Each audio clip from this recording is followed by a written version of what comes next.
Hi everybody, I'm Audrey Moore with Audrey Helps Actors, and this is episode number 71. It has begun! Self-tape May 2021! Oh my God, I just rhymed so much. I don't even know what to do with how excited I am about that. So hi everyone. So many congrats to all of you who are just trucking along and kicking butt in Self-Tape May. I'm so excited to have so many different kinds of actors contributing from all over the world. It's so exciting. We've got musical theater actors, we've got commercial actors, we've got theater actors, we've got television actors, we've got everybody. We've got people in London, we've got people in France, we've got people in Sweden, we've got people in Germany, we've got people in South America, like Canada, what's up? I'm just so happy that all of you are contributing, and if you have not started yet, fear not.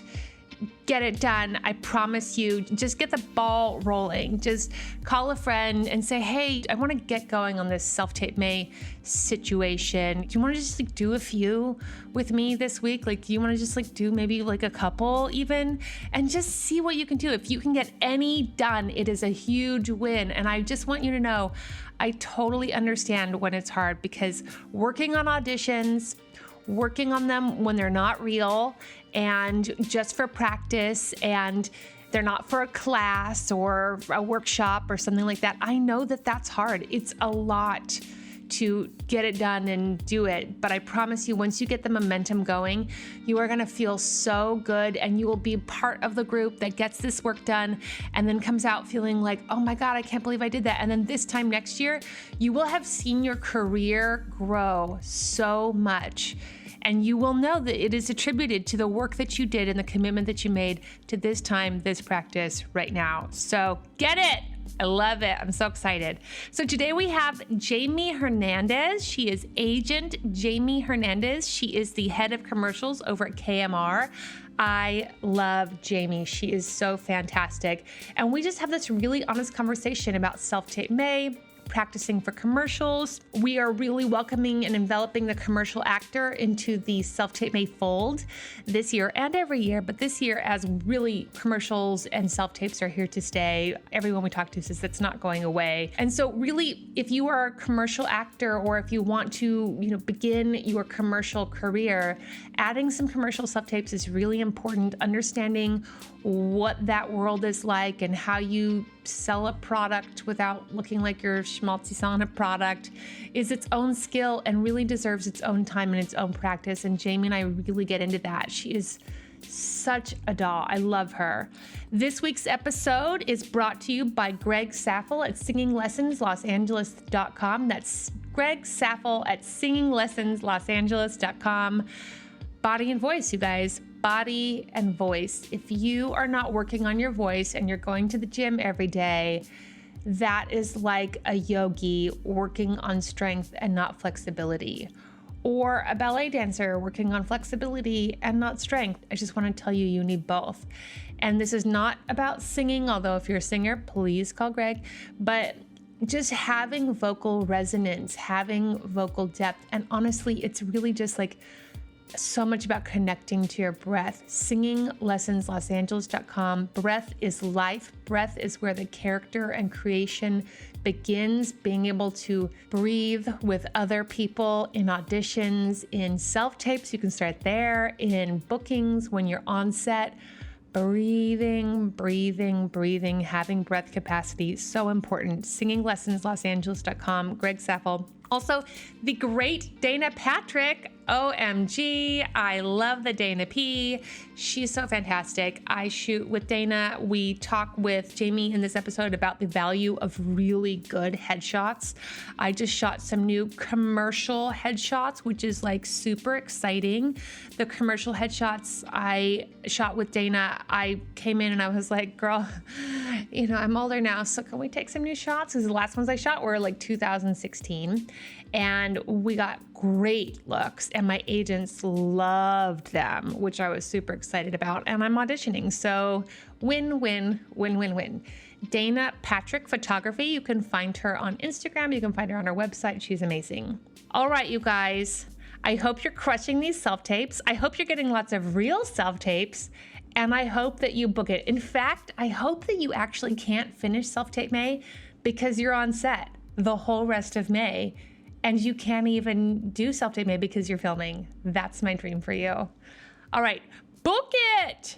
Book it, book it, book it, book it, book it. Audrey helps actors because they don't know anything.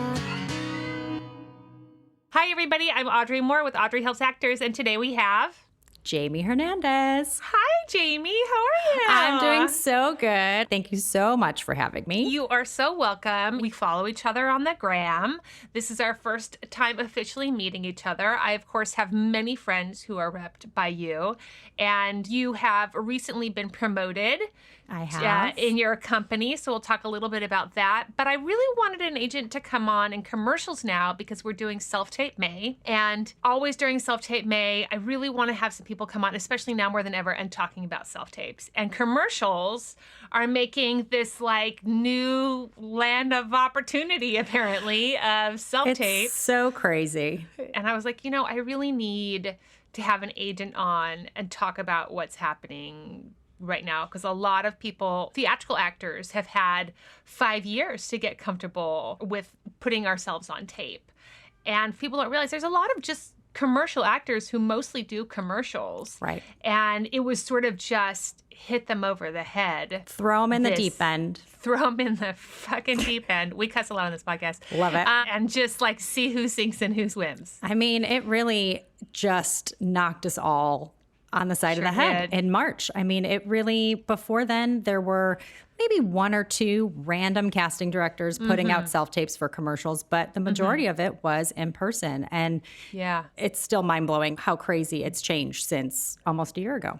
Yeah, and we've had this interesting transition commercially where I think my friends who are dominantly commercial actors and some of the casting directors and session runners I've been talking to, where everyone sort of kept thinking like, oh, well, this will be done in a few months. And then it was like, oh, well, this will be done in July. And then it's like, oh, well, this will be done, I guess, in 2 years. So never. And there's this discussion, which I'd love your input on too, about we'll go back to the room, or to what degree we'll go back to the room. What is your thoughts on that? I think that you're going to see way more self-tapes, even when the vaccine rolls out and we can get more people in rooms together. I still think that we're going to see more self-tapes, probably in-person callbacks. After a few months of self-tapes, we're still seeing in-person callbacks for a handful of things.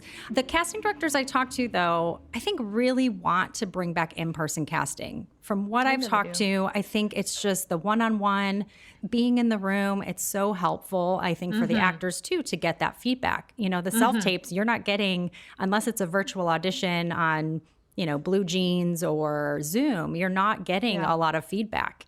And it's really hard on the actor. Not even seeing how many of you are in their room. Right. How crazy is that? I mean, for self-tapes, obviously, you don't see how many people are being submitted. I've had the question asked, like, have we gotten more self-tapes versus in-person from the same casting director? And I think it varies. I think depending on the casting director and depending on how much time that they have, we may get 50 self-tapes for one role where we may only have gotten 15 or 20 people in person or less, just depending on the time. Yeah, absolutely. So you are with KMR and you've been there for a few years. In your past life, you were an actress. And that just makes so much sense to me because you are truly an actor's advocate. And I see it on your social media presence, that you are really trying to bridge the gap between what agents experience, what casting experiences, and then just the real lack of understanding, really, I think through lack of education that the actor has access to of what everyone else is dealing with and what that really means to them. So tell everybody a little bit about yourself. Well, so I've been at KMR for almost 10 years, recently promoted to the head of commercials. So very excited about that. Before that, I came from another agency where primarily it was celebrity talent, but I did start as a receptionist there. And within a month, the talent agent in the scale department, she decided to leave, and I walked into my boss's office and I said, whoever you end up hiring as a talent agent, please let me come in and be their assistant. And she said the next day, you're hired as the agent, spend a month training with this new agent. So I learned within the month of how to be a talent agent from this woman. And it was great. And it was scary. And I had a list of maybe 100, 150 actors. And I'm so surprised looking back now to where I'm at. It's just insane to me how this all panned out. But yes, started off as an actor, got my degree in theater from Columbia in Chicago, made the move right after college graduation with my now husband, then boyfriend, who's also an actor. Within probably 4 years of that, realized that I didn't want to act anymore and I wanted to be on the other side. I would love to pause and talk about this because, a big part of the podcast, the first 5 episodes, in fact, we always call them like that. If you can get through the first 5, you're in. And it's because I talk a lot about moving on, quitting, going from acting to something else. And for a lot of people, that is a different industry related thing. Tell me 2 things. First, what was the impetus that made you feel like, you know what, this acting thing, agenting seems easier? Well, I mean, it's crazy because I'm pretty sure growing up, I think I always knew I wanted to be an actor, but at the same time, I wanted to have a family and like have that dynamic where I didn't have to work and I can be a stay-at-home mom and be an actor. I don't know what I was thinking. We don't know better, right? Don't know any better. I mean, honestly, I think it was, I don't know how to wait tables. Oh, hilarious. I've never worked at a restaurant. I think I was a hostess at Saddle Ranch when I first moved here, but I was like, there's no way I could ever wait tables. I met casting directors and agents at TVI Actor Studio. That was my first job when I moved out here. I'm certain that you and I met each other there. There are so many actors that I know, and I know their faces, and I'm like, if I know them from somewhere, it's from TVI, like taking classes and workshops. I would check people in and look at their headshots.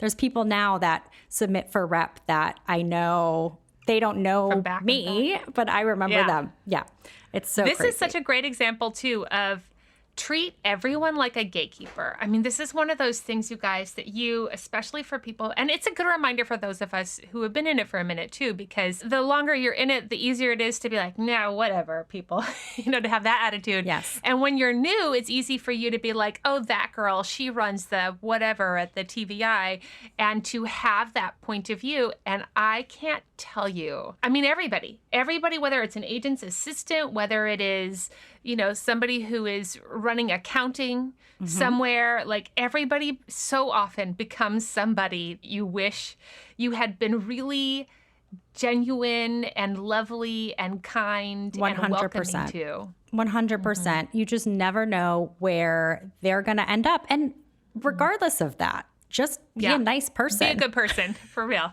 But here's the thing. Sometimes it's hard to be a nice person. And I get it, you guys, because I know like things get hard and things get grumpy. And one of the things that really helps me to thwart the grumpiness is just to remember, like, treat every single person like they're the person that's going to make my dreams come true.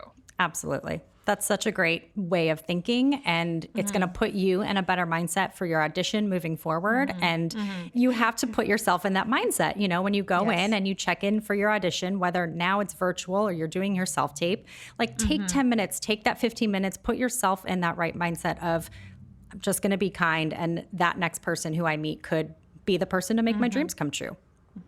So when you were thinking about not acting anymore and moving into something else, was it an immediate thing, or was it kind of a transition that pulled you out of acting? Like you were doing this job that pulled you into that job, and then slowly and surely you just weren't acting anymore? I was trying to still audition. I had a couple of agents commercially because I moved out here with my SAG card. I got my SAG card through a George Foreman commercial. Yay! Super Bowl was very exciting. But I thought, moving out here would be so easy. I have my SAG card. I'm 20. Oh God, I don't remember how old I was. After college, right? So I went through a couple of temp agencies, and I was looking for jobs that would be flexible. I ended up working at one point like a 5 a.m. to 2 p.m. It was an East Coast stock exchange, like, the worst thing for me ever. I mean, there's people who like that stuff, and there's people like me where, one, I am not a morning person, but two, like stocks and numbers and all of that just like snooze fest. Yeah, like have no idea what they're talking about. So I did try that a little bit, and I had a couple of auditions. I'm pretty sure like one of my callbacks and avails was through ASG for some State Farm thing, but I was completely not represented the way I should have been. My last name's Hernandez. I was only going in for the Hispanic woman. Yeah, Hispanic market. I just gave up. It was the energy for me, I think. Yeah. I think it was, I need to get new headshots. Oh, I need to be in classes. Oh, I need to do this and do that, which now I know you absolutely 100% have to do. But there were other people that I was meeting, especially through TVI and other actor friends, that busted their ass to do it. And I was like, I don't want to do it. I just don't want to. I'm lazy in that regard. So was that emotional for you to come through that realization? I think I was so done, but also I think it was also happening so fast where I was going away, me and Steven, my husband or boyfriend at the time, we were going to Catalina one weekend just for fun. And I was able to do that and get away and didn't have a job at the time. And I got a call from the temp agency saying, you can interview on Monday with CAA or this other talent agency, which is really small, but you have an opportunity, you start in the mailroom at CAA and it's going to take you years to move up, or you start at this talent agency as a receptionist, chances are you're going to move up faster. That's interesting. It's kind of like the local hire version of being an agent. Yeah, 100%. It really is. I think it just all happened so quickly that I was so lucky to have this interview at Special Artists, and within the month of starting there, I was promoted and just never looked back. Yeah, I love that. And because you had transitioned from being an actor to being an agent, I love to dish on what are some of the things that you just really wish actors could just understand from your now perspective that you just didn't get. It takes time. It takes work. Yeah. I think it's so important to know who you are as a person and know your type and really just focus on that. You are not a leading lady always. Yeah, exactly. We all want to be like, we want Scarlett to be a leading Johansson. Who doesn't want to be? I do. And yet I'm not. But you know who you are and you know your type and you work. I didn't move to LA to be famous. I wanted to be a working actor. And I knew so many people, or I know so many people now that are just hard working actors and they're not famous and they're paying their bills. And God, it's a fucking struggle, especially now. I mean, people have 2-3 jobs to make ends meet and pay for their families, and people are leaving town now. And it's just like, if you want it bad enough, you have to stay in it. Let me ask you about that thing that you just said about knowing who you are, authenticity, knowing what you sell. It sounds like you really understood like the wanting it enough was something that like some people had and you felt like, I just don't have that. I didn't Whatever have those it. sacrifices are. I like acting, but not that much. Right. Yeah. I liked it. I liked getting residuals from the commercial checks. I liked, getting my headshot taken. Yeah. I like, people told me I was cute and I could be an actor. I'm like, okay, sure, I could do that. But it's so much more than that. Yeah. You really need to want it. And what about this thing that you said of it takes time? What is the thing that like actors don't understand about why it takes time? That not everybody hits their stride at the same time. My cousin moved out here at 21 and within 2 months he had a freaking series regular on a show. It happened. Yeah. And there's people who come out here and it's 10 years later and they still are waiting for their guest star audition. Like, it's just really hard. Do you think that's casting or like, what is that? Do you think it's like casting and trends? I mean, as an agent, you can see firsthand that there are like commercial casting trends and what was like the thing everyone was hungry for 10 years ago versus 5 years ago versus even a year ago as the economy totally changed versus now. Is it a casting trends thing? Is it a little bit of God magic? What do you think it is? I think it's a little bit of what your college professors told you in college, saying that you can move to LA, it's going to be hard, or don't move to LA, you're the leading lady, or you're always going to play like the witch in the theater productions, or like just being not clued in as to what Los Angeles or New York or Chicago is doing. Like you just being from a small town and being told that you're a leading lady, again, I think puts the thoughts into these young kids' heads that they can just move out here and it's going to be easy. And it's not. It's something that's really hard. Do you ever have to have close conversations with actors? I mean, I know sometimes I have people on the podcast and even my dearest friends. I remember this really good friend of mine. I won't call him out, but I mean, one of my best friends. He was a reader for a pilot. And he's an incredible actor and really good friends with this casting director who had him read. And he had read for them for like a month or 6 weeks or something and just was upset that they didn't bring him in to audition for like the lead role. And he said, should I ask her? Should I bring it up? And I was like, listen, they're not having you read for the lead because they just want to like hold out. Right. Like if you were right for the lead and you were sitting there reading over a 4 to 6 week period, they would 100% have had you. There's no like rules here of like, well, if he's the reader, he can't then read for the lead like that. And they're not stupid. They're like super not stupid. They're really good at what they do. And also, she's a good friend of his, you know? And so I had to have this conversation about like his facial type and his voice. He showed me the actors that had tested. And I was like, do you see how their jaws look like this? Superman. Body type? I mean, really, they look like a particular kind of type that was happening at that moment. And I was like, do you see how they look like this and their shoulders are like this and their jaws are like this and their hair is all brown and like, even though they're a little variant between them, they all have this thing. And if we look at your facial features, I had to be like really... like very gentle with it and just like say, see how your facial features do something different and how your body type is very different from that and your vocal type is, and nobody had ever told him that. I mean, he's a working actor. And so the fact that he still didn't understand that like casting wasn't like, well, that's the solution, but we're just not going to bring him in to lead the role because he's our reader. And Did so he understand after you had that conversation with him? Well, I said to him, because I'm very clear, I'm like, listen, don't take my word for it. You are really good friends with this casting director. Ask the casting director. Great. Ask them. So he told the casting director, you know, I had this conversation with Audrey. God help me for any of those conversations that occur in this world, right?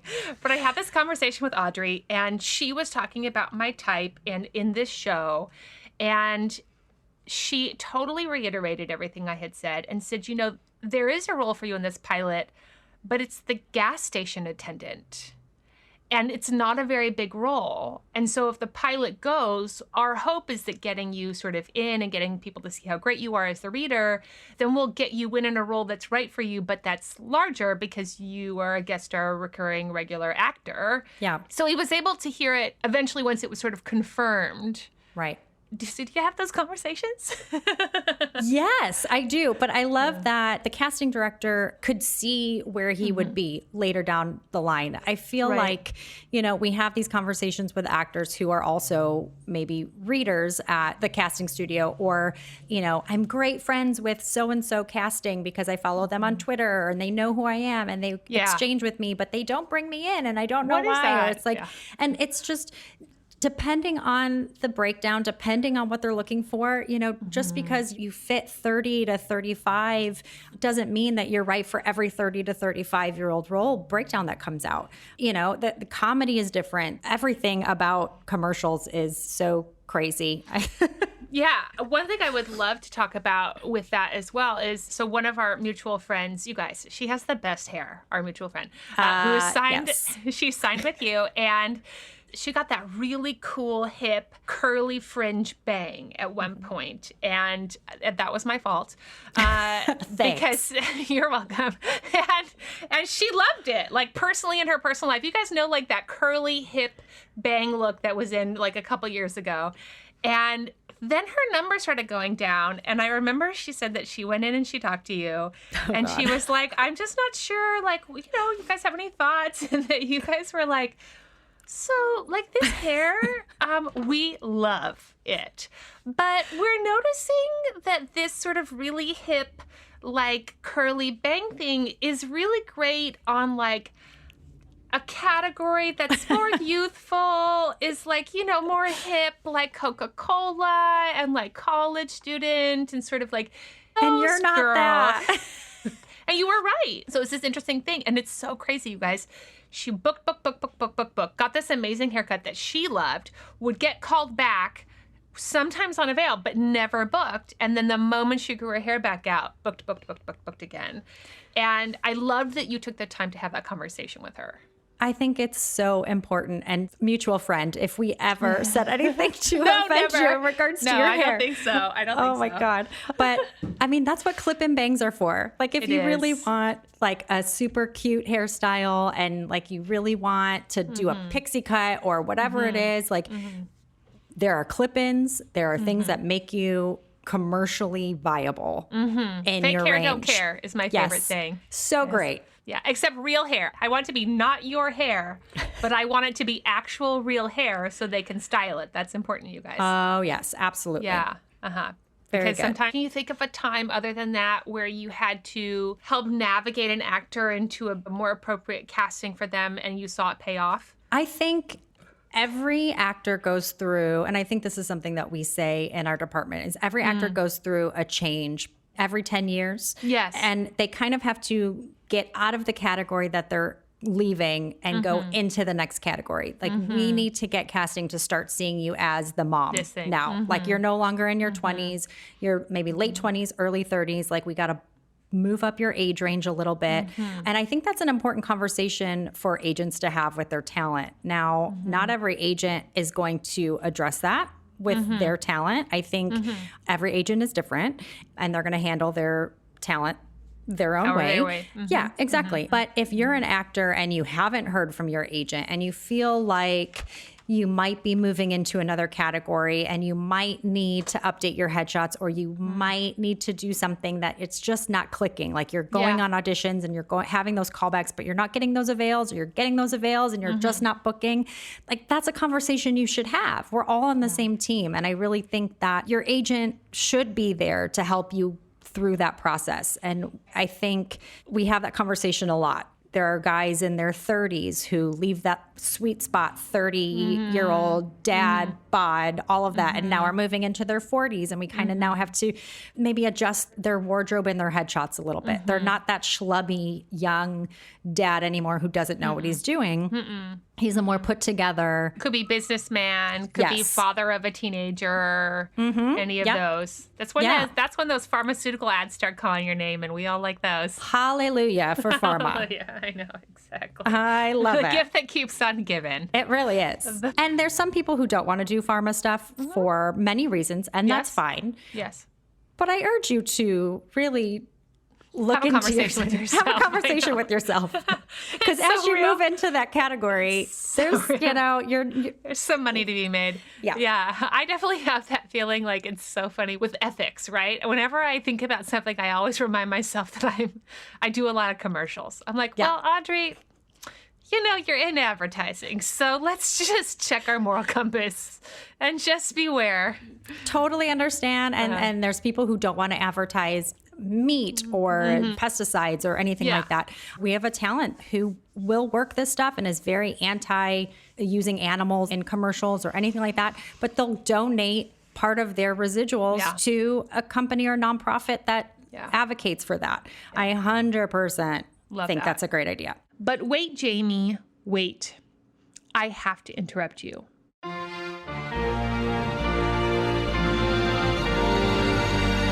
We interrupt your regularly scheduled program to bring you shit you didn't know about your union. Today's Shit You Don't Know About Your Union is brought to you by Greg Saffel at singinglessonslosangeles.com. That's Greg Saffel at singinglessonslosangeles.com.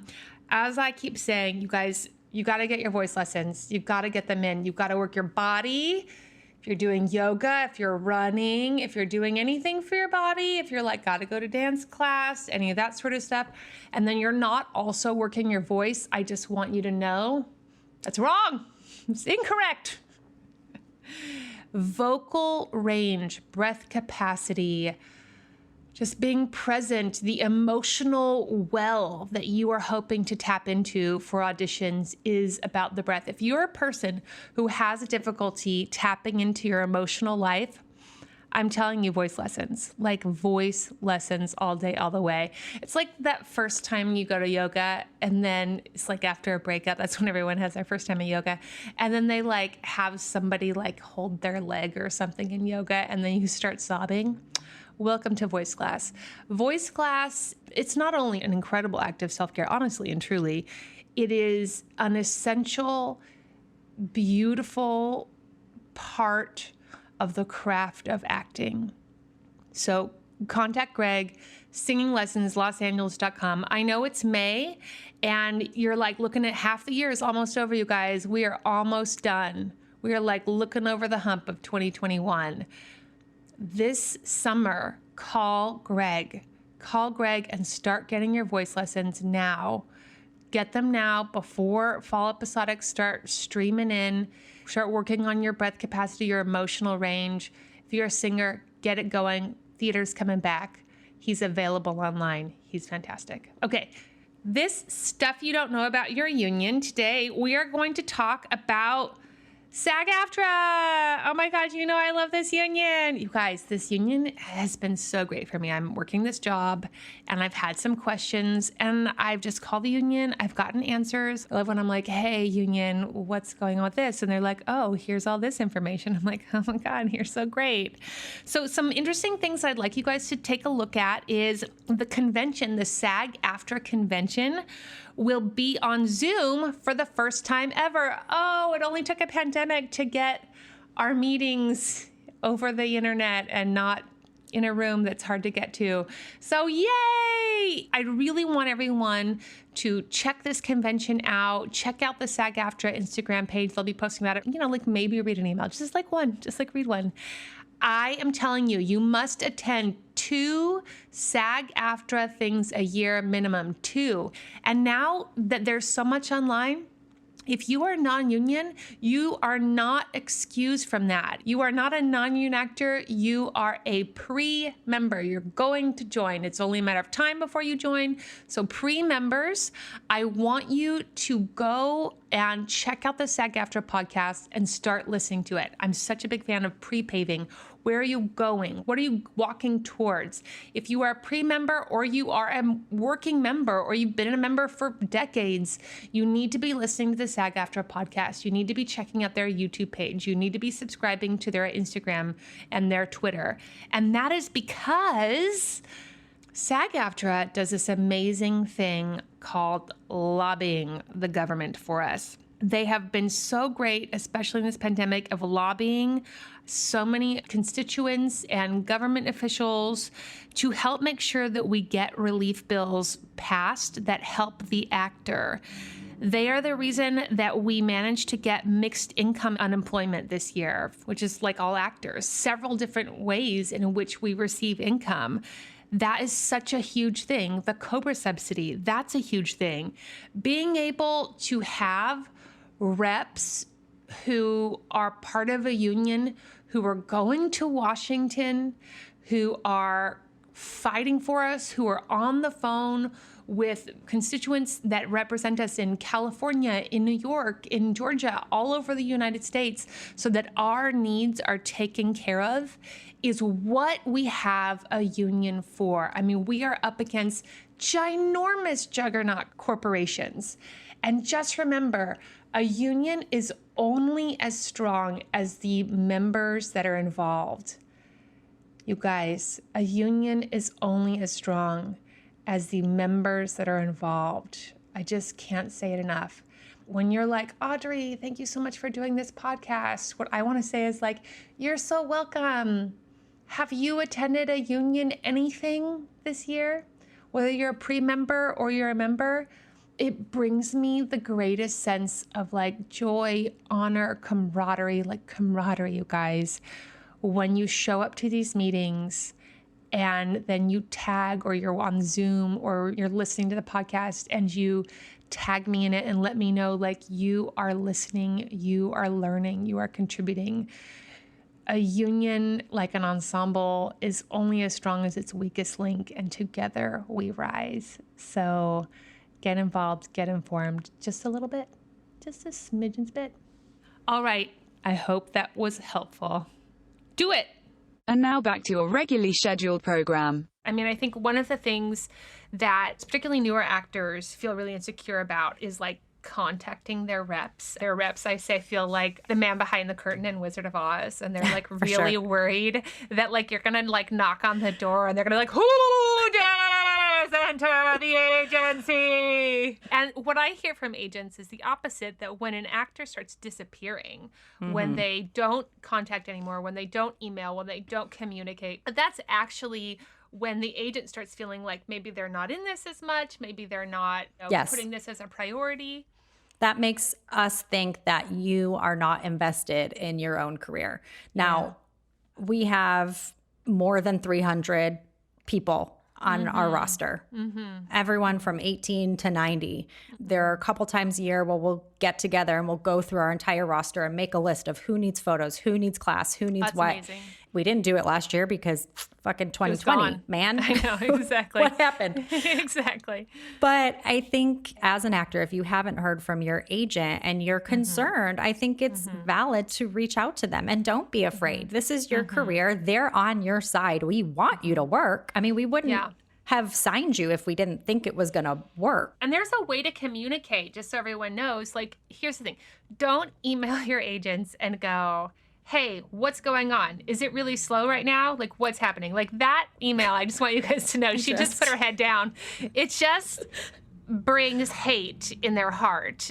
But there is a way to communicate of just like, hey, just checking in, and let them know like things you're doing. Like, this is whenever I'm communicating, I'm like, hey, so just so you know, I just did a commercial private with so-and-so. So great. Wondering if I, Audrey, have recently moved in from young adult professional to adult professional casting. And I said, that's something that, you know, I'm noticing my shots are maybe a little old. So do you think I should go get some new ones?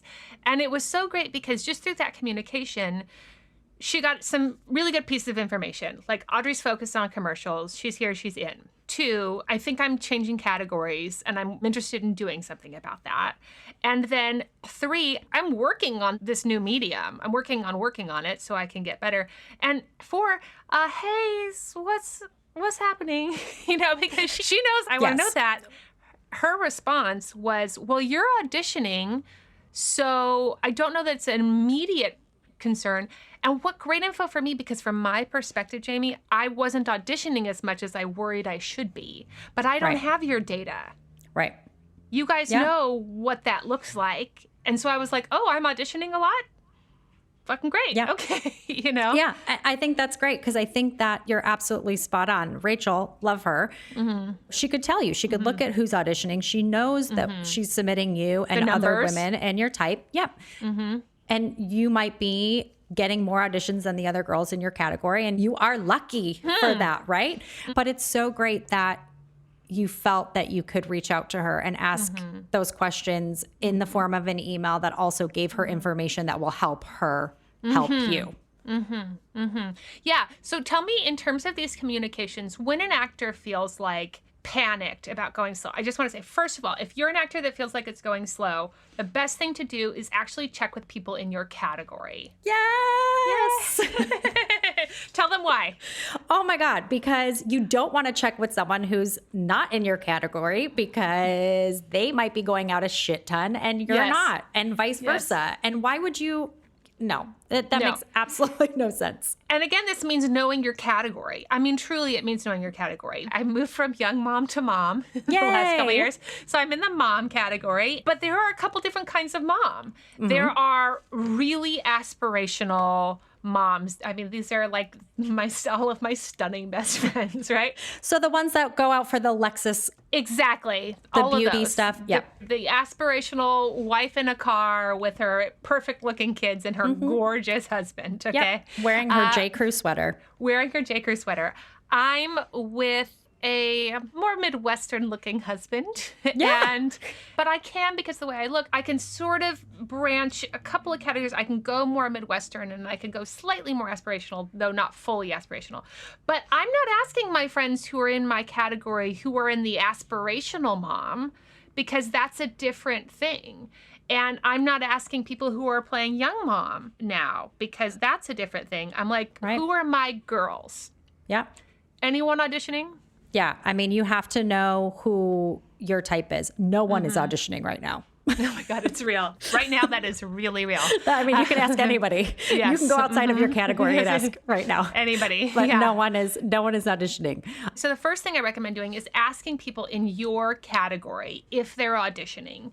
And if they are, and looks like you are not, what's a good way for them to communicate that's not this terrible communication, which I know you guys all hate, of like, hey, my friend my friend so-and-so is going out a lot. What's happening? Right. I think email, one, is always great. I think trying to get anybody on a phone right now, no one's in their office as far as I know. And nobody wants to answer the phone. No one wants to chat about that. I mean, honestly, there have been numerous times in the last few weeks where I get an email from a client and it just feels good to pick up the phone and call them, because we've just missed that communication. We miss seeing your guys in person. And so a phone call is sometimes better than an email, but let the agent do that and reach out first. Don't need to reach out or text your agent. Just because you have their cell phone number. Okay. But I think there is a good way to bring that up. It has to be in a way where it's not, my friend is going out so much or my friend is doing this and how come I didn't go in for that? What can I do? Asking, are my photos, showing what you need? Are you submitting me and not getting response? Because a lot of the time, sometimes we are submitting you and it is in that category. And it might actually be because we need to move up your age range or we need to have that conversation of moving it up. We don't know what you guys see in auditions. So, I mean, when we were in person, you would go to an audition and you would see a lot of the women in your category. Right. If you felt really like you were at an audition and everybody was not in your age range or you felt like completely out of place, I think that's a conversation to have. And sometimes you're being brought in because you're a casting fan. Sometimes you're being brought in to be maybe the younger version of maybe what's there. Or sometimes it's just we need to bump you up in age and we submitted you wrong and we submitted you in a place where casting knows you've been doing this for 15 years. They know that you're not 25 anymore. They're not going to bring you in at 25. We need to bump that age and make sure that we're submitting you correctly. Yeah, I feel like for me, a good thing to do is just always offer solutions instead of asking what's the problem. So like, hey, no, it's quarantine. My guess is nobody's auditioning right now because one person every 8 minutes in Los Angeles is dying of COVID. So probably not a ton of production. Just want to check and see how you're doing. See if there's anything you would like from my side so that when things get ramped back up, I'm able to sort of really be on the horse with getting in the room. And any classes you think or any coaches you consider, anything like that that might help give me a leg up when things get rolling. That is a perfect email that I would say. You guys can all transcribe it. Send to your agent. Just put in their name at the top. Yeah. But also, yes, it is quarantine, but people are still shooting headshots. People are doing virtual classes. People are doing the things that when I first moved here, I didn't want to do. Yes. So don't be that lazy actor and just do it. Or begrudging actor. I mean, Arlene and I talked about this a lot too. A lot of people think that just because you've been booking commercials for the last 15 years, there's a real attitude issue I'm noticing with all of my actor friends who've been doing it for years. And this just sort of pissed offness about it not being the way it was. Right. And it's because commercials really were booked in the callback room. They were won and lost in your ability to be malleable, to be present, to do what the director needs you to do, not do too much, not do too little, and just sort of be right for the role and win their hearts. And now that's on virtual. At best, a virtual callback. And that experience of improvising, that experience of really playing with other actors is so different. And if you are an actor who is feeling begrudging. I just want you to know the amount of time you're going to be begrudging, somebody else is going to be on it, and they'll be making that transition sooner and faster, and they'll be booking from it. Absolutely. Why are you doing this? It's a great time to ask that question, though. I think you have to have that question with yourselves. You need to have that conversation with yourself, because if you don't, you're not going to book. I mean, I think commercials, what's so great about them is that they're hiring you for being you and hiring you for who you are. And you're not playing a character. I mean, unless you're Captain Obvious or sometimes, Flo, but not often. or, whoever, but you are being yourself and the real you. And if you have that anger or begrudgingness inside of you, that you can see it. You can see through it, and no one wants to be on set with you for 8, 12 hours if that's the case. And it's okay to step away. It's okay to take that time and not do this right now and take 3 months, 6 months, 12 months until further notice. Like, go off the book with your agent.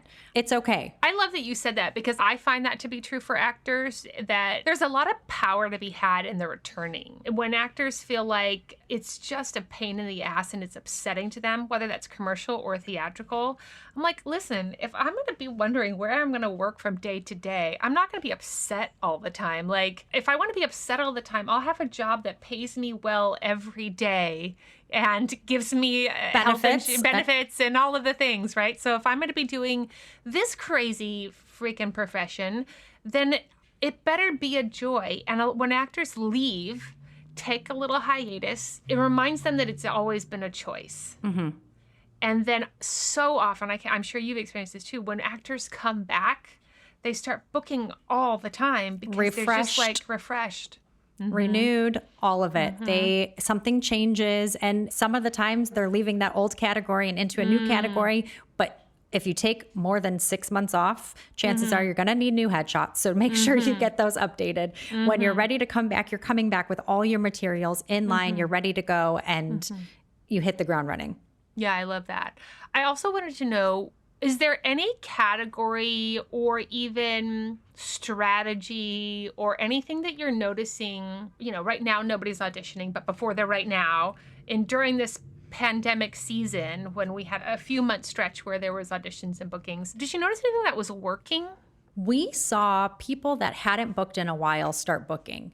And some of our older folks, people that, were with KMR when it was KSA, and they've been on the roster for years, and, they haven't had a booking in a few, and it's just been a minute, and all of a sudden they did one self-tape and booked the job. And I wonder, now that I think about that, I wonder if that's because I have heard other older actors be more hesitant to get their self-tape setups in order to really be able to produce the good stuff. Let's say there's 150 senior actors out there, and half of them are not willing to put their stuff on self-tape. They don't have Wi-Fi. We still have clients that have a flip phone and don't have internet on their cell. So the numbers, I think, are getting smaller. And I think that the actors that maybe haven't booked in a while are starting to book. Our ethnic actors, 100%. Booking way more than they did before, which is great. As far as what they're doing, people who have taken virtual classes as far as like help with their setups, or at least done a Zoom with another actor to see what their stuff looks like, they're being really specific on their eye lines. They're not forgetting that the product is the star of the spot. I think so many people, when when you're doing self-tapes or virtual stuff, you're not in the room anymore, and you just are so worried about the lighting and the setup and the backdrop and all of that you forget that this is just a really simple commercial audition like you're used to. And just don't forget where your eye lines are, who you're talking to, and the product is the star. You are not. I'm sorry. No, it's so true. And along with that thing of being refreshed and liking your life right now, one of the great pieces of advice I had gotten from a private I had done for commercially in the last few months was just be happy to be there. He's like, I know this sounds really basic, but be happy to be there, because everyone's sort of like, COVID, and my self-tape place, and this virtual thing, and everyone's just sort of like a little grumpy. And he said, when you go in the room, be happy to be there, because it's all about the product being like, wow, my life is better now that I have blah, blah, blah in my life. And so if you are grumpy, if you're frustrated, if it's upsetting, I just keep telling people, listen, I know advertising in commercial land has had its ups and downs, but I have no worries that advertising will find a way. It always has.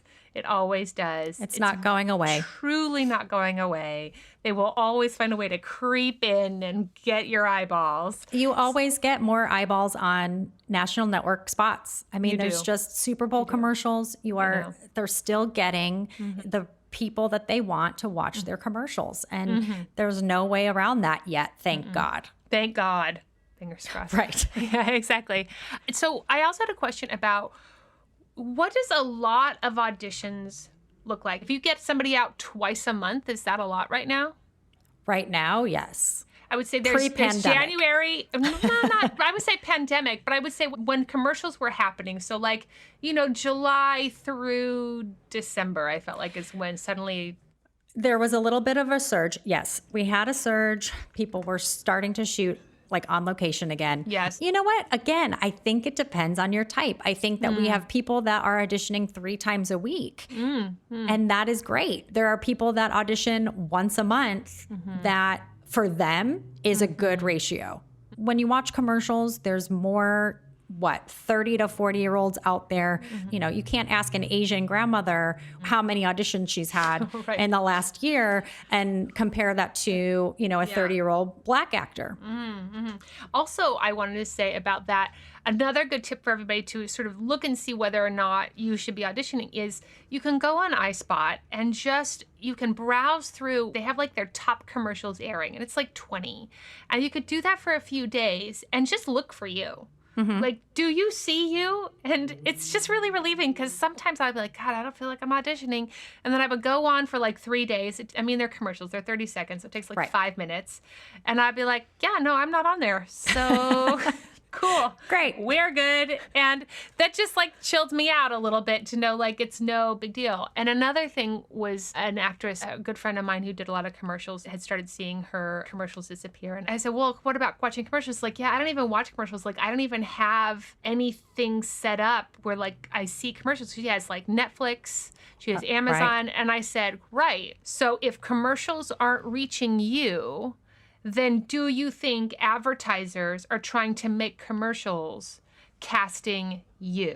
Mind blown. Mind blown. And she was like, oh, I just never really thought about that. And I was like, right. If everyone that looks like you has cut the cord and has a subscription to Netflix and Amazon and Disney, then they're not going to try to get you. They're going to get you a different way.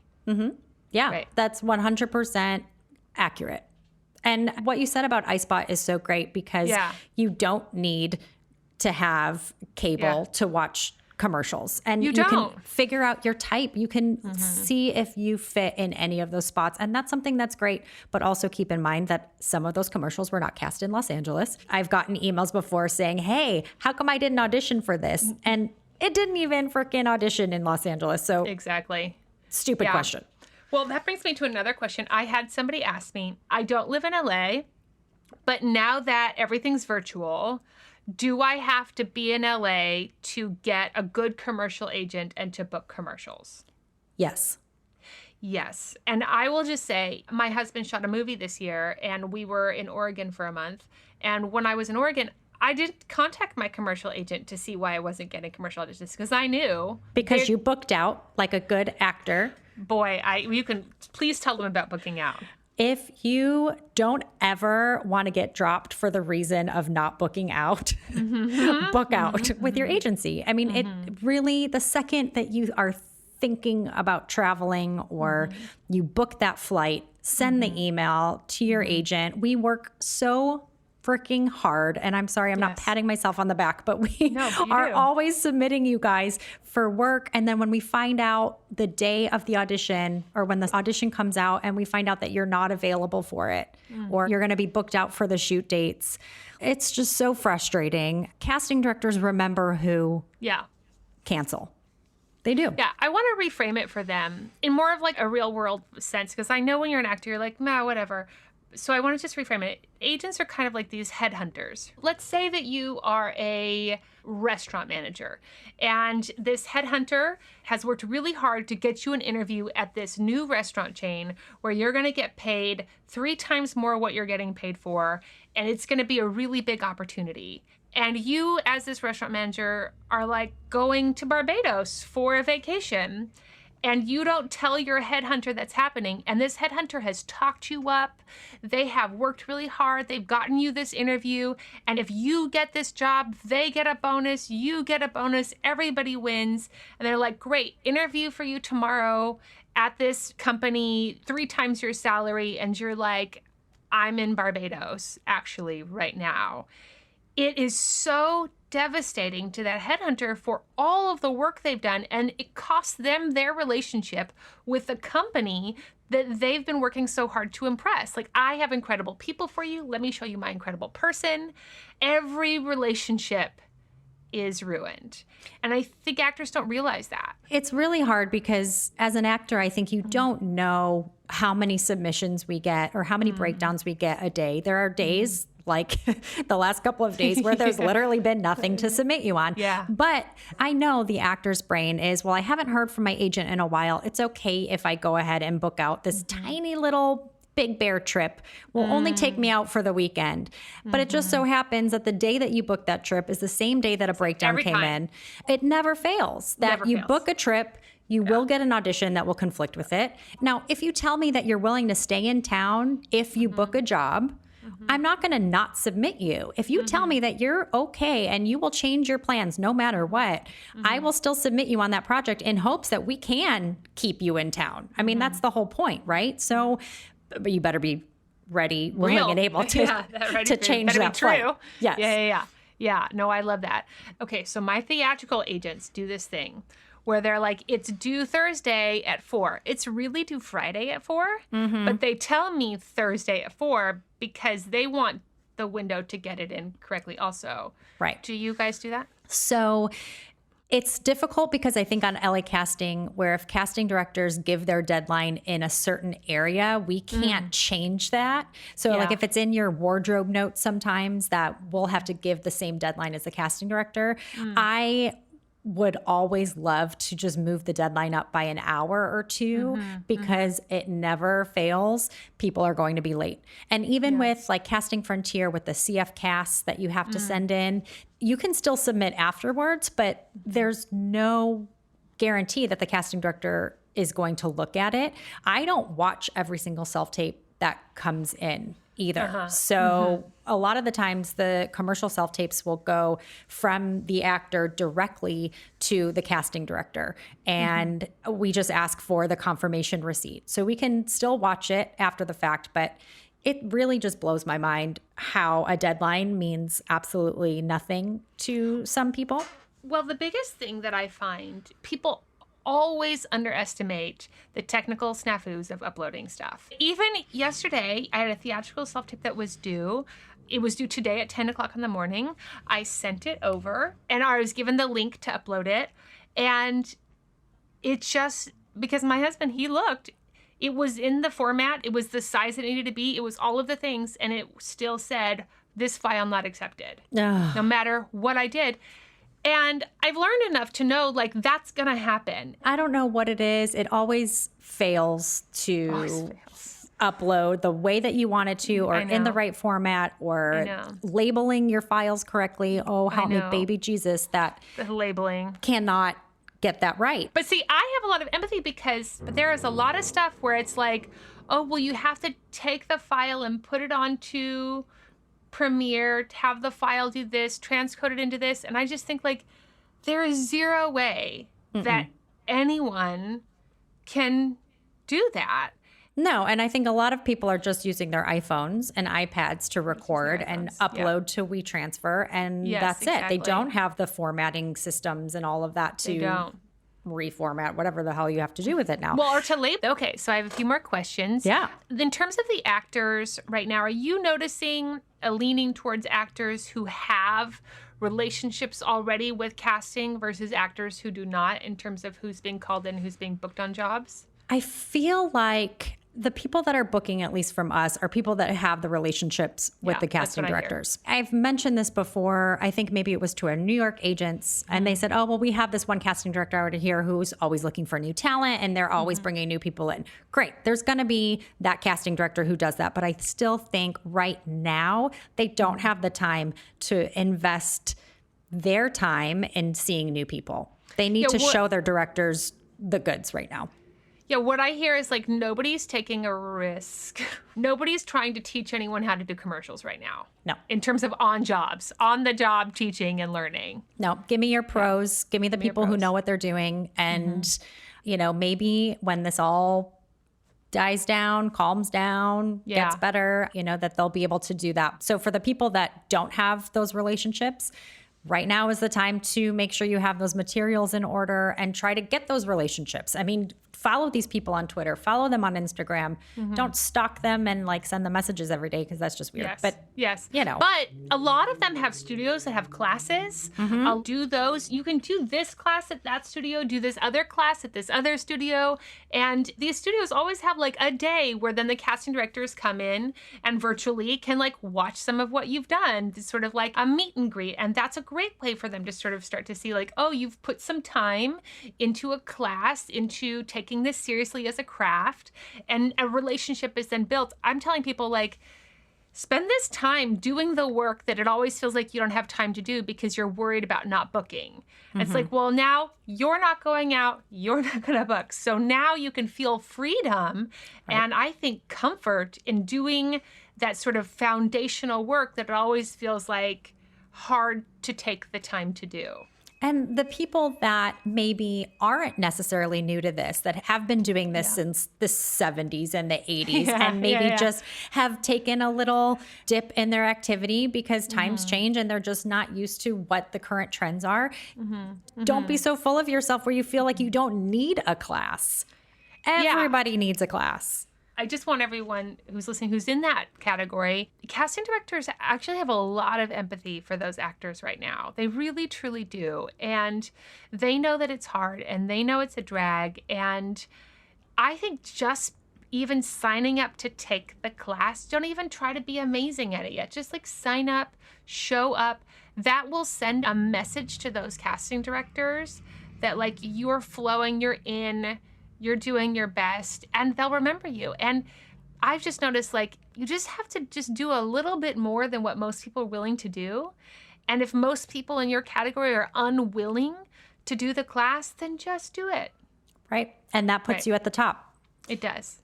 Absolutely. I moved actually from New York to LA, in part because of the commercial market. At that time, 70% of the commercials were casting and shooting out of Los Angeles. And I was already doing well commercially in New York City. And I thought, well, go where the gold is. Yeah. So is that something you're still seeing? Is the commercial market in New York still rather small? It's so funny because we didn't have a commercial department in our New York office up until, I mean, it was just maybe 2 years ago now. So Tracy Goldblum was at Abrams prior. She came over and started up our commercial department with a lot of her roster. And then just in the last year, Doug Keston over at Paradigm came over as well. So I know that they're booking a shit ton. Awesome. But I don't know, I mean, compared to what it was like before they got there, I can't really say. But it does feel like there's still work. They're having talent fly out to LA still for jobs too, which is so crazy. That is so crazy. Awesome. Okay, great. So I just want to recap for everybody in terms of taking classes, doing some privates if you need to, get comfortable with Zoom. Listen, for me, you guys, I don't know that we're going back. I think maybe we're going back for callbacks sometimes, particularly if it's a heavily performance-based commercial. And also be in town. If you're not going to be in town, let people know, but really be like in town, like be here. Yeah. I think if you leave, you go to Big Bear, you go to Orange County, whatever it is, like just being in LA, being in it. I mean, the CDC is recommending a 10-day quarantine if you leave California. Production is not taking any chances on anyone who's out of town right now. They're just not. Agree. Yeah. And nobody needs to take that risk. That's the truth. Is people are like, well, and I'm like, but they don't need to. Why would they? There's plenty of incredible people here. They don't need to. But wait, Jamie, wait. I have to interrupt you. How Help me. I need some help. And now it's time for listener questions. I'm so scared. This listener question is brought to you by Dana Patrick. That's Dana Patrick. OMG, I love that Dana P. Dana is incredible, you guys. Dana has been doing headshots and has really been like the leading headshot photographer in Los Angeles for decades. I mean, I don't want to age her, but it's been a minute. And she is one of a handful that you can just really go to in LA and just get great shots. And a lot of people are coming from New York now, like not for nothing. A lot of people, especially during this pandemic, have been leaving New York and coming to LA just to shoot with Dana because she is that good. Her headshots get noticed. They are clear. She's so creative. She has one of the best makeup artists in town. Hey girl, hey, Ashanta.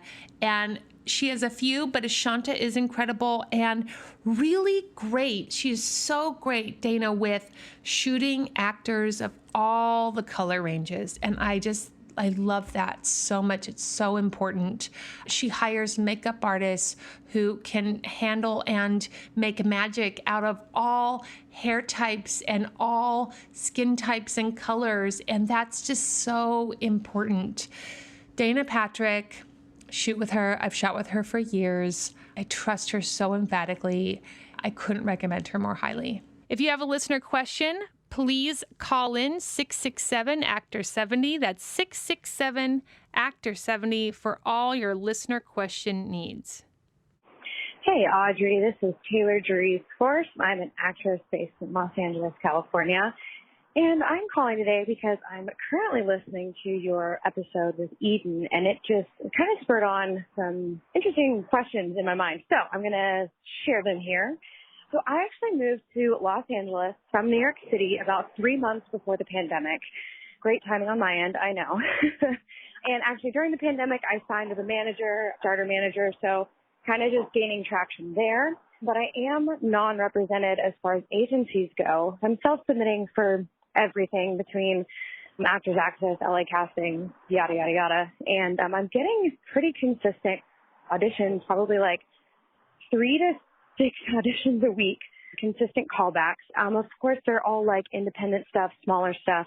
And I feel like I can't get into those bigger rooms for co-stars or even guest stars. I feel like I'm not even getting those opportunities. So my question is, if I'm still seeking representation and I'm not getting emails back from agents or they're not interested, are there different ways that I can be getting into those casting rooms to start getting the opportunities to even audition for co-stars and guest stars? Yeah, I hope that makes sense. Thank you so much for doing the podcast. It's helped so much in my career. You have no idea. Yeah, so I just would love to know your thoughts about that. And talk to you soon. Bye. Hey girl, hey.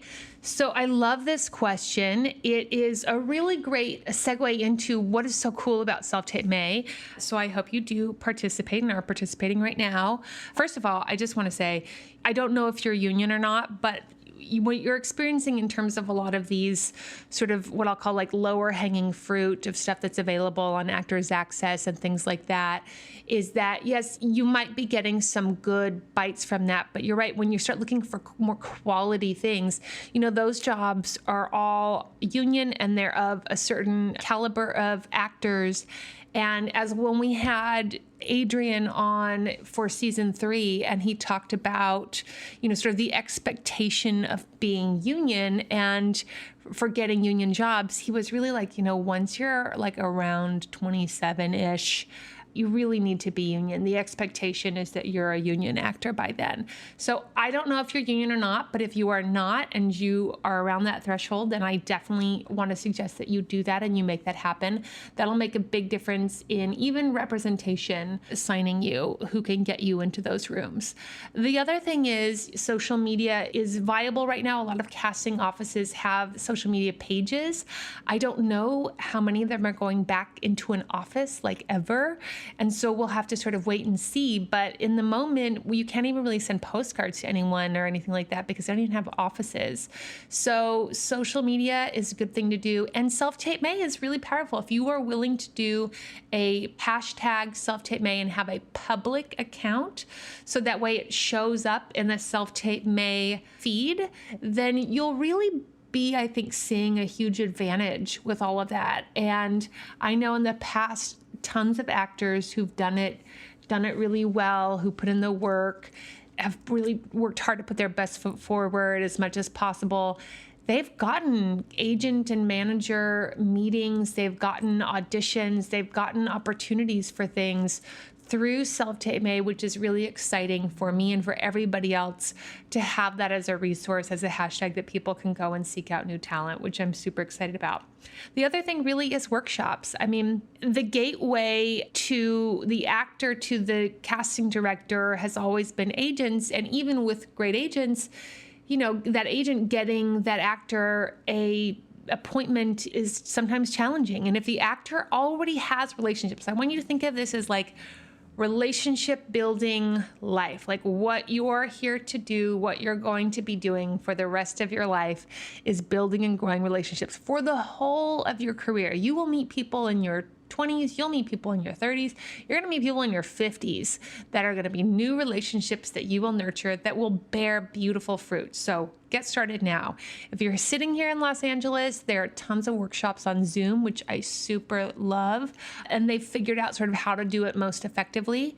If you are looking at getting into certain offices and certain shows, just check some of these places out and see like what's happening. And if you're doing workshops and you're not getting called in, just know like when we had checked in with Haley for her Repeato episode, you might have some work to do. If you feel like you're doing good work, but you're still not getting called in from anybody, first of all, are you SAG? Second of all, if you are and you're still not getting called in, then I would really say you need to do some work in terms of actually really being competitive. A lot of people, myself included, for years I did workshops and I never got called in, like for way too many years. And then when I really started doing self-tape practice and working on story and figuring all of that stuff out, that was really powerful. And suddenly I was getting called in 9 out of every 10 workshops that I did. By the time I finished doing workshops, that was my statistic. So you really can improve and you can make relationships. And I'm telling you, like, if I go down my resume, a lot of my resume of shows that I've booked are people that brought me in, some of them directly from a workshop. Like I did the workshop and that next week I got the audition and then I booked the job. And many of them are people that I knew for years doing workshops. And then as my resume grew, as my representation got strong, as my auditioning got better, all of that, then I was going into these rooms and making strong impressions, but I was already familiar to these casting directors. And I just think that's always valuable. You know, why hire a stranger? Why bring in a stranger when you could bring in somebody that you're a fan of who just maybe hasn't had an opportunity to book your show or book something that you're working on? So I really, truly recommend workshops. I know you had a hard time at that timing. That's really challenging, and I super hope you're taking care of your mental health. It's a big deal right now. Welcome to LA. And I'm giving you the best of luck, and I hope that you start getting those rooms soon. And now back to your regularly scheduled program. Okay, so I always wrap with questions. The first question is, what is the best part about the business for you? I think it's working with the actors and meeting so many amazing people and just knowing them and being a part of their lives and seeing their kids grow up and helping them get that health insurance because union work is the best work out there. And yeah, I think it's just the actors, the people that we meet. I know that you are a fierce union advocate. Tell me about actors who are being pressured by their reps to not be union or to work off the card or any of that. Okay, first of all, if there is an agent out there that is asking you to go FICOR or work off the card, you should leave them. That's personally my opinion. And why? Why is that from your Because perspective? they're not in it for you. They're in it to get whatever extra 10% or 20% or double dipping or what, God knows what. But they're not in it for you. They don't want this long career that you want. They don't want you to be a professional actor. Union work sets you up to make this your career. Union work sets this up so you have pension and health care. Do your part. Don't be stabbing your actors in the back. I mean, yes. And also I want to say that when actors come to me and they're like, oh, well, I auditioned, they're non-union, and they're like, I went out 82 times last year. By the way, that's not happening. I went out 82 times last year and I booked 5 commercials. And I'm like, well, how much did you make off of those 5 commercials? And they're like, I made $3,000. And I'm like, great. So let's break down the actual time spent. And they're like, okay. And I'm like, so to get ready for an audition, get to the audition, come back from the audition, go to the callback, get ready for the callback, be at the callback, come back from the callback, all of that 80 times in a year, making $3,000, you're making like $2.4 an hour. I mean, break it down. It really is like that. Break it down. That it is what it is. And I said, they're using you. On union jobs, you may audition less, and that's possible. I don't know if that's true, but maybe depending on your category.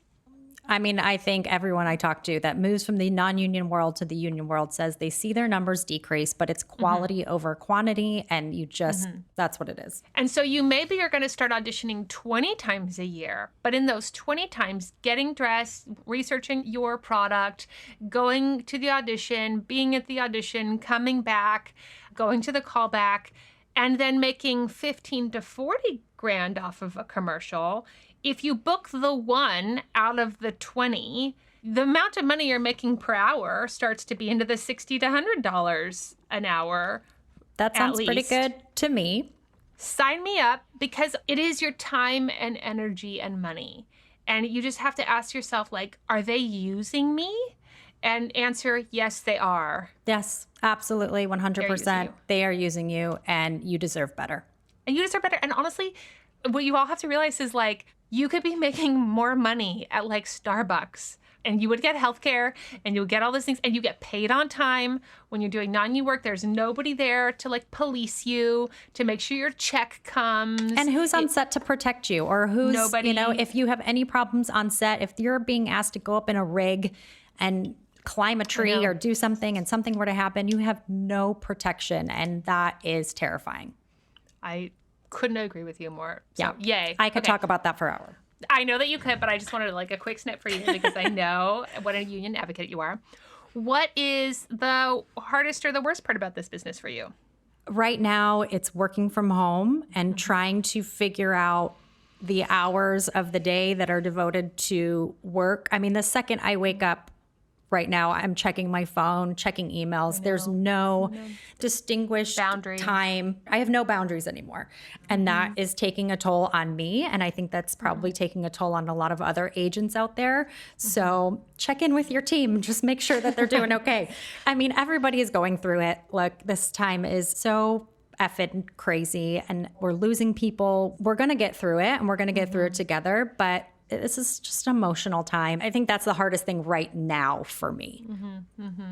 I love that you said that. I really encourage actors, like, check in on your team, man, and be good to them. If you're an actor who, for whatever reason, is doing well financially, you know, like, I don't know. I booked a job and I gave my reps a little something because I felt like, you know, if you can, Right. if you can't, everyone understands. They absolutely understand this year, but it's like just acknowledging that it's hard on all of us.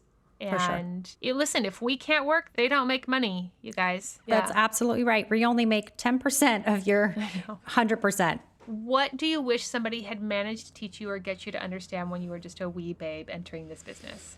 That headshots are worth spending the money on. God, thank you. You can get 2-4 headshots for like $500, $600 right now. Yes. That is absolutely nothing compared to what some photographers are charging and New York charges for headshots. I mean, the New York costs. Crazy, right? Crazy. And now I know why I feel like our New York departments, like they have old like black and white headshots for some people because people just don't shoot headshots as much. And maybe it's just not that important in New York, but LA commercial headshots are so important and it's so worth spending the money. But talk to your reps. If you have reps, talk to them first before you shoot. I personally want to be very involved. I know Valerie, our other agent at KMR, wants to be involved, helping you with those choices. And I know you talk about Buckley Sampson all the time. We 100% love her and think that a stylist, if you don't have your own personal style and need help trying to figure that out, you should have someone help you with it. It's valuable. I mean, it's like I don't really know how to cook. So if my husband's not home, I'm going to order takeout. I'm just going to spend the money and do it because I'm not going to eat spaghetti every day or eggs. Yes, those two incredible options. Those are only lead to so much nutrition and satiation. Really great. What about credits on your resume reels right now? I know that there's a lot of discussion about, not having a theatrical resume or not having a theatrical career is better for commercials because they don't want you out there like doing your really crazy Hulu series when then you're going to be like, and I like Tide to Go. And if that's true or not, as the worlds are much more blended now, and also having your reels and your credits updated on all the sites. I used to say, you don't need to put your reel up there. Casting directors don't have the time to look that up. Now I am starting to change my mind, and I feel like casting directors, especially now with self-tapes, are looking for a little bit more that they might actually look into. So if you can add your reel to your LA casting and your casting frontier and it doesn't cost you that much or you're paying for it anyways, what I love is that you can also do little clips next to the episodes where you don't have to put your entire reel. I've seen people just do their clip of their NCIS or their clip of, them sword swallowing or whatever like special skill they have. Like you can add that stuff. That is very important. Yeah, that's the difference between LA Casting for Everyone and casting networks. LA Casting and casting networks will allow you to attach a thing to your resume credit line, which is really helpful. I actually wish that Actors Access and Casting Frontier allowed that because I think it's an easier way for casting to say, oh, you were on blah, blah, blah. Well, that's like the show I'm looking at. Right. Let me click on it. I would say yes to add your theatrical credits to your resume. Commercially, I feel like they're always looking for comedic stuff. They're looking for improv. They're looking for things like that. But sometimes we get breakdowns that are looking specifically for really great theatrical actors. And if we can show them that you have really great guest star credits or you're a series regular on something, it may be an internet show or it may be a Hulu show or whatnot. And I think that's totally fine to keep that up there. Awesome. Wonderful. Okay, I'll do my mildly interesting while you're thinking about it. This is my tip to everybody. Okay, you guys, the color on your clothes fades. It just does. When you wash it, the color fades, particularly your blacks. My recommendation, go on Amazon, buy a few either liquid bottles or powder pouches of Rit Dye in black. And about every 3 months, take all your blacks that are just strictly black, throw them in the washing machine, put them on hot, and put the dye in, soak them for about an hour or two. You can even soak them overnight if you like. And then run it, and you have freshly new black clothing. That's amazing. I recently bought a record player. Amazing. I have one record, and I knew that it was going to be an expensive hobby. I bought a brand new entryway table just for this record player. Amazing. I mean, that's beautiful. All out for it. So I ask people who come on this podcast every time who are in the BIPOC diversity realm in their lives. They have that background, and you are Jamie Hernandez. So I wondered if you had anything that you wanted to say about that in terms of auditions, in terms of inclusion that you're seeing for commercials, the progress you've seen happen so far, and or the progress you would like to see us continue to grow to. Thank you for asking this question. As an agent, I think that we can make sure our roster reflects all different types of people. And that really is the easy part because there's no shortage of talented, beautiful actors out there. But we have to also be allies and listen to our clients and be aware of the issues that are out there and be prepared to ask for change when we can. Ultimately, we are at the bottom of the food chain for decision makers. But again, everyone has to do their part. So the more people of color and women in boardrooms, the more likely they are to hire an ad agency that reflects them and their views, which will hopefully trickle down to the production companies that are hired, and then the directors, and hopefully to the actors that ultimately represent their brand. I also think it's important for an actor to have an agent or manager that you can talk to. So having a team that the actor feels that they can have these tough conversations with, and that ultimately that they feel heard. If the actor's on set and has an issue, they need to be able to call their representation and have that conversation with them. If that representative happens to also be the same background as that actor, that's great. That's even better. But that's really tough because there is such a lack of diversity overall in the industry. You know, there are companies making moves and hiring and promoting diverse representatives within their company, and more than they were before, which is great. And hopefully that continues. I know that when I'm given the opportunity to make those decisions, I'll be focused on diversity and inclusion because it is so important. Yeah, I think that's a fantastic idea. I just want to tell everyone also to go ahead and follow your Instagram. Tell everybody your Instagram handle.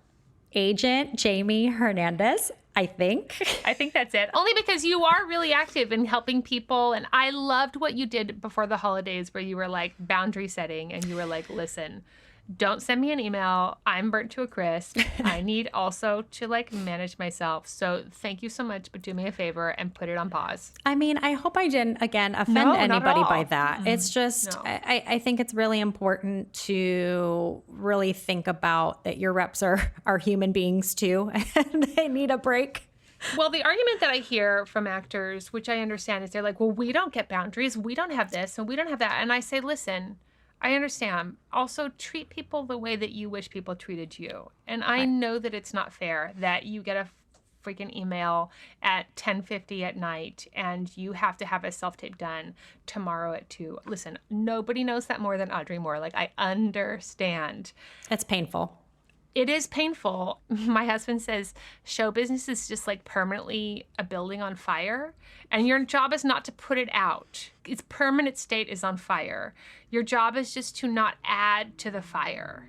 Don't put more wood on the fire. Don't fan the flames of the fire. Just to whatever degree you can, leave the fire and let it be. Okay, people are going to want to try to contact you. So tell everyone, if they are an actor who is looking to build a relationship with you, not necessarily get repped by you, but build the relationship with you, what is the best way and time for them to contact you? I do read every email that comes in. And on our website, if you go to kmrtalent.com, my email is the one that's attached to if you want to submit your materials. Now, you're saying not to get rep by me, but to make a relationship with me. Instagram? Yes. Instagram is always good. Twitter, I guess. I'm not really on Twitter that much, but I think Instagram is where I've been living. I'm not really posting as much as this year, man. Yeah. I think it's just taken a whole lot out of everybody. I do love a good Instagram message. I promise if I haven't responded to you, I might at some point, but at least I'm reading it. And I promise you that if you email me and you are in search of rep, I am looking at it and we will reach out if we're interested. I think that goes for everybody looking for rep, reaching out to agents. If you don't hear back, it's okay to follow up, but also you don't have to keep following up. That is your answer. Agents have a couple emails. There's like a submission email, and then there's like the agent's personal email. So like, don't email your personal email if it's on, because sometimes it's floating around on the web because some actor put it up there or any of that. And then there's a submission email. Is that true for you? No, but I wish it was. And at some point it probably will be, and we'll probably change that. But my email is jhernandez@kmrtalent.com. And I trust that your listeners won't be sending me emails once a week or anything like that you shouldn't bombard any agent with if you're not repped by them. Yeah. You know? And what about like time that's appropriate to email you? Is there... So I really don't enjoy checking emails over the weekend or after hours. Again, I think this is something that we talked about with boundaries, that I understand that you may be sending your email at midnight, or you may be sending your email over the weekend for your rep to get it first thing Monday morning. Just wait until first thing Monday morning to send it. I feel like business hours, we're working after 7 p.m. We're working before 7 a.m. We're working on the weekends. We are checking our emails. I promise you that we're getting them, but it's just nice to have a little bit more of those boundaries. Well, also, I think people don't understand, like, producers are contacting you on the weekends, and like, you definitely need to get that email. And if you get like 6 emails from somebody, and then you also get this producer email, you know, and it's really something I didn't understand until my email inbox started getting slammed all the time. It's like, yeah, there are emails that you really want to be aware and pay attention to. And if they're flooded with a bunch of other random emails, it can get frustrating. So listen, if you guys don't have Gmail, on Gmail, it is the easiest thing to do to send a scheduled email. Love that. You just have to click on it, do schedule send, and then you can send it on the Monday morning. Because I understand a lot of us, we're sitting down at 4 o'clock in the morning for whatever reason you can't sleep. So you're going to get all your emails done, but just schedule send so that they get it later. From everybody I hear from, it's appreciated, unless it is a specific email that is made only for submissions. If it's a submission email like info at such and such, that's one thing. But if it's for you and going to you, know that producers are trying to get in touch with Jamie. Actors who are booking jobs are trying to get in touch with Jamie. There's a lot happening. A lot happening. There's a lot of emails. And a pandemic. There's a lot happening and not a lot happening. I mean, It's just, there's always something. All happening. It's always something. That's right. Well, listen, you have been such a doll. You did so great. I so appreciate you. I was very nervous. So. No, you did great. Next week on Audrey Helps Actors, we have Arlene Schuster, ASG Commercial Castings. We're going to do a couple commercial episodes. So she and I have the most incredible conversations about what's working, what's not working, who's booking, who's not booking, what's happening. Are we going back in the room? What are we going back in the room for? We just have some really incredible, thoughtful discussions about it all. And I truly hope that you enjoy it. And I already listened to it. It's a great episode. So enjoy.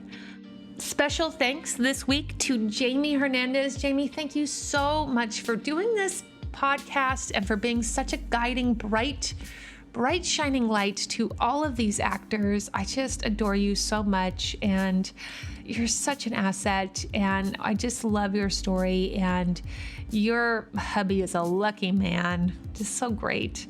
So thank you so much for coming on and sharing your info and positivity and care.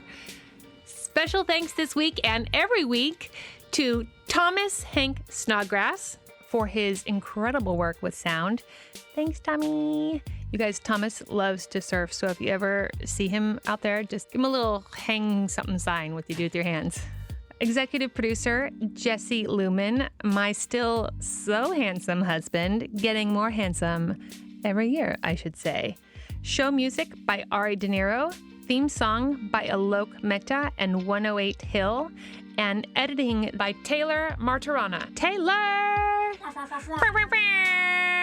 Crushing it. All right, everyone, don't forget your towel.